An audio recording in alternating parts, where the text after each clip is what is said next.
The biggest financial mistake everyone makes and how to avoid it. Let's start with an uncomfortable truth. You're probably making it. Yes, you. With your monthly paycheck, your little savings account, your responsible spending habits. You're likely walking right into the biggest financial trap of all time. It's the worst part, you think you're doing everything right. Because the most dangerous financial mistakes aren't the ones you make in desperation. They're the ones you make thinking you're being smart. They're subtle, they're invisible, you're socially accepted, even praised. You post them on Instagram, you high-five yourself in the mirror, and all the while, your bank account dies a slow, quiet death. But don't worry, you're not alone. Most people go broke politely, clapping for each other as they slide deeper into the system. Let's dissect one of the biggest ones right now. Confusing lifestyle with wealth. You look rich. Congrats. Now open your credit card statement. Here's the trick. You grew up thinking wealth looked a certain way. The car, the watch, the outfit, the condo, the vacation, the fancy dinner with wine you can't pronounce. And the system thrives on this. The more you believe wealth is about appearances, the easier it is to sell you on it. But real wealth is quiet. It's a paid-off house in an average neighborhood. It's saying no to the third car. It's not caring what anyone thinks. Instead, they show you. Influencers with luxury bags on payment plans. People making $60,000 showing off a $70,000 car. Young adults drowning in debt with $2,000 sneakers and no investments. You don't own the lifestyle. The lifestyle owns you. That Rolex, not a milestone, but a leash. That dream apartment, hidden costs, rent hikes, no equity, no exit plan. But sure, it looks great on social media. You deserve it, the bank says. Marketers want you to believe that spending equals empowerment. You work hard. You deserve it. You only live once. But if you keep financing your lifestyle, you'll never retire. They want you to confuse luxury with freedom, but you're just buying a prison with velvet walls. The cycle of financial insanity: you buy things, get validation, gives you feel successful, gives you want more stuff. So you take on more debt, more payments, more stress. Your lifestyle grows, but your net worth doesn't. One recession, one layoff, and it all falls apart. You were never rich. You were just pretending. How to avoid this? It's simple, but not easy. 1. Redefine wealth. It's not what you wear. It's what you build, slowly and privately. 2. Kill your ego. Nobody cares about your outfit. Impress your future, not your followers. 3. Live below your means. This true wealth is the power to choose. And that comes from saying no more than yes. 4. Invest in freedom, not image. Assets grow, image fades. You get rich by doing the boring things, staying low-key, and letting others wonder how you did it. When they ask, just smile. Living on autopilot. Get paid, spend, repeat. You're not broke. You're just programmed that way.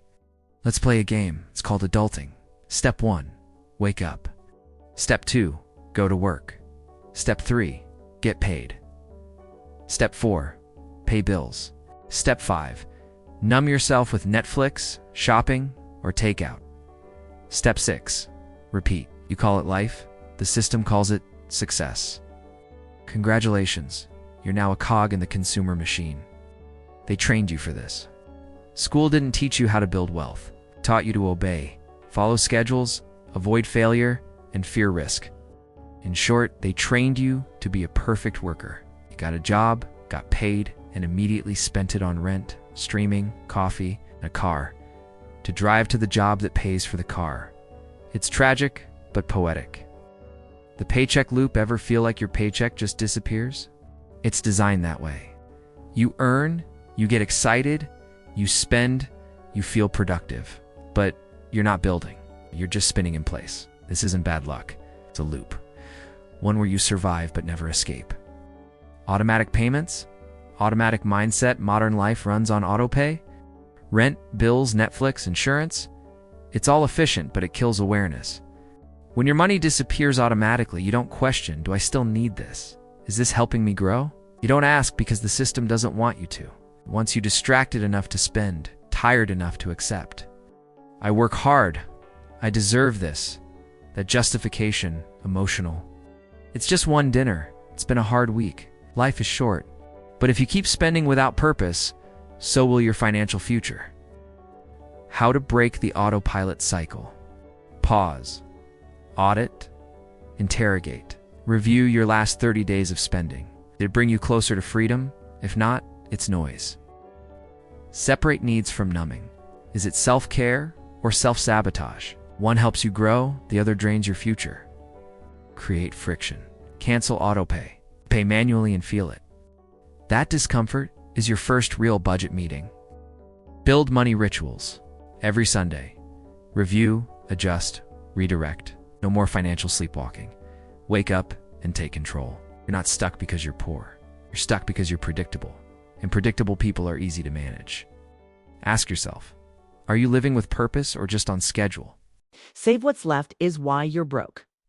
Your money has a job, but you keep letting it call in sick. Here's the financial advice they love to give you.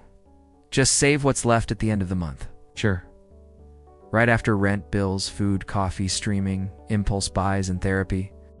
By then, there's never any money left. Spoiler, if you save what's left, there will never be anything left. And the system knows it. The mouse wheel mentality. Here's the cycle. You earn, you spend, you tell yourself, next month, I'll save more. But next month is just this month with different packaging. Same bills, new expenses, different excuses. The trap, you feel productive just by intending to save. But intentions don't build wealth. Behavior does. And right now your behavior is, hope there's money left. If not, I'll try again after payday. That's not a plan. It's a financial prayer. And banks are counting on it. Reverse engineering your failure. Most people budget like this. Earn money, spend on everything they need. Hope something's left to save. This is like eating cake and hoping to lose weight. Your money isn't confused. You are, and that confusion is costing you. The real rule, pay yourself first. Here's the key. Saving isn't what's left. It's what you do first. The first transaction after you get paid should be to you. Not Starbucks, not rent, not bills. Treat saving like a non-negotiable bill. But I don't make enough to save. Low income is real, but most people don't have an income problem. They have a priority problem. They won't save $50, but will spend $300 eating out. You don't need more money. You need better rules. Build a system that saves you. Automate savings. Set up transfers as soon as you get paid. Use the 60-30-10 rule. 60% needs, 30% savings. Investments, 10% wants. Name your savings. Make it emotional. Screw you fund or future freedom. Celebrate small wins. Saving $100 this month is powerful. You don't go broke all at once. It happens bit by bit. If you're not paying yourself first, you're just working for someone else. Depending on one source of income is financial Russian roulette. All your eggs in one paycheck. Bold strategy. Let's get real. If you rely on one income source, you don't have income. You have a single point of failure. One bad boss, 0. One economic downturn, 0. One illness or accident. You guessed it, 0. Yet millions live this way, calling it stability. The system calls it control. The lie you were sold? Get a good job and you'll be fine. You were told the job is the dream. Trade your time for a fixed salary with the illusion of stability. No, you believed. Work hard and you'll be rewarded. No, stay loyal and you'll be protected. If I'm valuable, they won't fire me. Ow. Reality check. You're valuable until you cost too much, until AI or an intern can replace you. Then, you're not a team member. You're a line item, and line items get deleted. Job equals temporary income stream, not a life plan. Your job isn't security. It's rented income with a 30-day eviction notice. If that's all you have, you're not financially stable. You're just not in crisis yet. But I'm too busy to start something else. That's the point.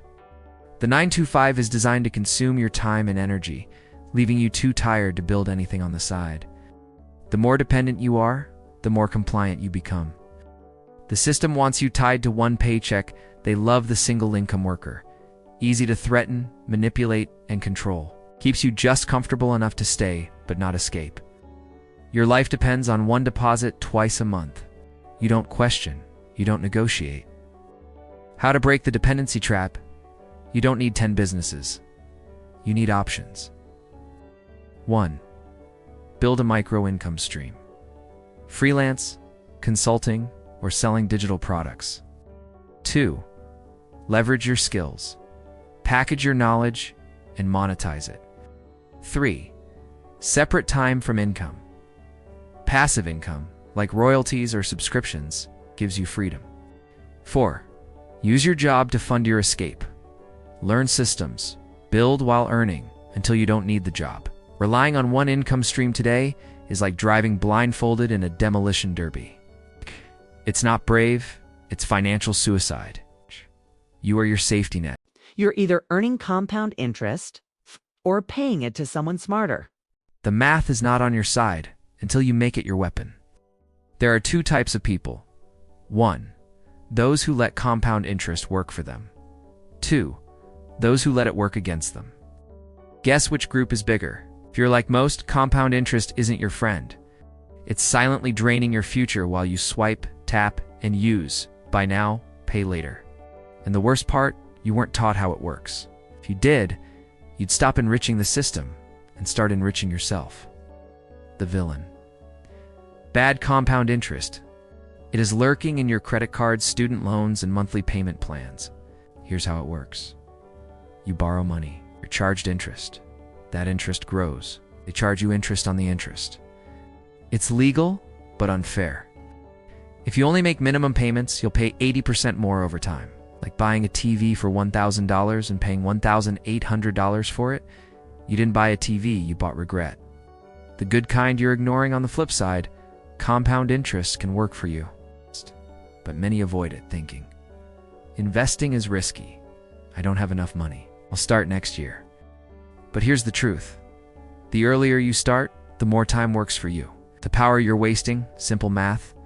Invest $200 a month starting at 25. And by 60, you'll have $560,000. Start at 35, and you'll have $245,000. That's $315,000 you lost just for waiting. The system doesn't want you to know this. Schools teach you everything except how interest works. Why informed people don't get trapped. They want you spending, not saving. Short-term pleasure is their long-term profit. How to flip the script to turn compound interest into your ally. 1. Pay off high-interest debt first. 2. Start investing small, early. 3. Automate investing. 4. Learn the vehicles, index funds, ETFs, compound accounts.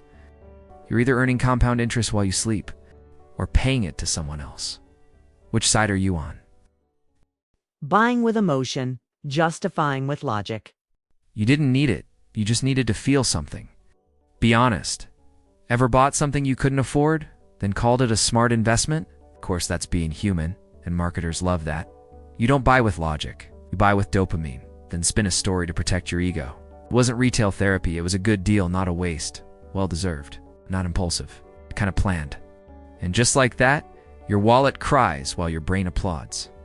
The brain versus the budget emotion says, that thing will make me feel better. Logic says, we can't afford it. Emotion responds, it's on sale, YOLO. Logic folds. You click buy now. Your brain congratulates you on healing. This isn't a glitch. It's the business model. The psychology of the cart online stores or digital casinos. Flash sales equals urgency. Only 3 left equals scarcity. You saved 20. Equals fake win you may also like. It's equals bait. It's all dopamine design, and your wallet loses. When the box arrives, it's not the item, it's the hit. Then it's forgotten, and your balance grows. It was a deal, sure it was. You saved money. By spending unplanned cash on something you didn't need because it was discounted, that's not smart. That's delusion. Consumption is coping. You're not buying things. You're buying feelings. Control, escape, relief. But stuff won't fix your mood. It just delays the pain. With interest, you're not buying freedom. You're renting happiness at 22% APR. How to regain control. 1. 24-hour rule. Wait before buying. Craving usually fades. 2. Regret budget. A small waste fund. Everything else? Cut it. 3. Cash-only month. No tapping. Swiping should hurt. 4. Track the feeling. After each impulse buy, ask, what was I feeling? You're not bad with money. You're just good at self-deception. Next time you hear you deserve this, ask back, or do I deserve better? Believing financial planning is only for rich people. You don't plan because you're broke. You stay broke because you don't plan. Here's one of the most expensive lies you've ever believed. I'll start budgeting when I have more money. Planning is for people who already made it. I'm just surviving right now. Sounds reasonable, right? It's not. It's the exact trap the system wants you in. It's as long as you believe planning is a luxury, you'll keep operating in chaos, which makes you predictable, desperate, and easy to milk. You don't need to be rich to plan. You need to plan because you're not rich yet. The too broke to budget mentality. Imagine someone drowning who says, I'll learn to swim once I reach the surface. That's you, avoiding financial structure until things calm down. Newsflash, they won't. The truth. You don't avoid planning because you're struggling. You avoid it because facing your financial reality is painful. And the longer you delay it, the messier it gets. And the more you start to believe this mess is normal. The system depends on your disorganization. You know who doesn't budget. It's people who feel like they're already losing. It's people overwhelmed with bills, inflation, instability, and shame. And guess what? That's their sweet spot. Because if you feel like nothing's working, you'll start reaching for quick fixes. Credit cards buy now, pay later, subscription models, payday loans, side hustles you hate anything but a plan. And so, the game continues. Planning is boring, but so is being broke forever. Yeah, financial planning isn't sexy. It doesn't come with dopamine hits or fire emojis, spreadsheets. It's tracking. It's routine. But you know what else is boring? Saying no to every invitation, counting coins at the gas station, living paycheck to paycheck, working into your 70s because you didn't want to deal with money stuff in your 30s. Let's be real. Planning isn't boring. Being broke is. What financial planning really means? Planning doesn't mean you have your life together. It means you're finally treating your life like it matters. It means telling your money where to go instead of wondering where it went. Choosing your priorities before life chooses them for you, building something real, even if it's small. Moving from reactive to deliberate. It's not about perfection. It's about pattern breaking. Because the truth is, you're not bad with money. You've just never had a system designed for your reality. Until now. How to build a plan, even if you're broke one. Track every cent, not to punish yourself, to see the leaks. Awareness is the first weapon. 2. Set micro goals. Forget 100,000 dreams. Start with 100 saved, then 500, then 1,000. Momentum greater than motivation. 3. Use the survival plus strategy split. Every paycheck, 80% equals survive, 20% equals escape. Even, 10 toward the future, beats 0. 4. Make money dates. Weekly check-ins. Do your budget and brutal honesty. Add wine if necessary. 5. Forgive your past. Design your next move. You can't fix 10 years of mistakes in 10 days. But you can stop digging deeper. Planning your money isn't for rich people. It's how people get rich, or at least stop being owned. So the next time your brain whispers, there's no point in planning, I'm broke, whisper back, exactly. That's why I need a plan. Because if you don't build your financial future, someone else will, and they'll charge you rent to live in it.